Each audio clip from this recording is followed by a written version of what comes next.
2018 کے الیکشنز میں دھاندلی کے حوالے سے الیکشن کمیشن اور ٹرائیبونلز میں داخل کی گئیں، وہ 2024 کے الیکشن میں داخل نہیں ہوئیں۔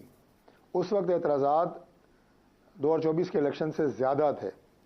اپوزیشن اس وقت مکمل طور پہ بائیکاٹ کرنے کے پروگرام میں تھی کہ ہم 2018 کی اسمبلی کا حصہ نہیں بنیں گے، لیکن پھر جمہوری عمل کو آگے بڑھانے کے لیے اپوزیشن نے ایک فیصلہ کیا اور ہم پارلیمنٹ کا حصہ بنے۔ ٹھیک ہے جی۔ بات یہ ہے کہ آپ کے پاس متعلقہ فورم موجود ہے۔ اگلا سوال جو آپ نے کیا تھا احمد صاحب سے IMF کے حوالے سے، ان فورمز سے آپ کو ریلیف، آج عدالتوں سے آپ کو ریلیف نہیں مل رہا۔ کل نواز شریف صاحب کو سزائیں ہوئیں، آج ریلیف ملا ہے۔ عمران خان صاحب کو کل سزائیں ہوئیں، آج آپ کی ضمانتیں ہو رہی ہیں۔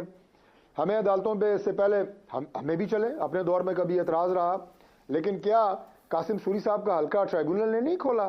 50,000 کی وہاں سے جعلی ووٹیں ثابت ہوئیں، 4 سال سٹے پہ رہے۔ بالکل ٹھیک۔ قومی اسمبلی کے ڈپٹی اسپیکر 4 سال سٹے پہ رہے۔ تو بھائی IMF کو لکھنے سے، یہ احمد صاحب سے بساط احترام، یہ ملک دشمنی ہے۔ میں نے کل بھی ایک پروگرام میں کہا تھا، پریس کانفرنس میں کہا تھا کہ پاکستان تحریک انصاف ہم سے سیاسی جنگ لڑے، ہم تیار ہیں ان فورم پہ لڑنے کے لیے، پاکستان سے نہ لڑے۔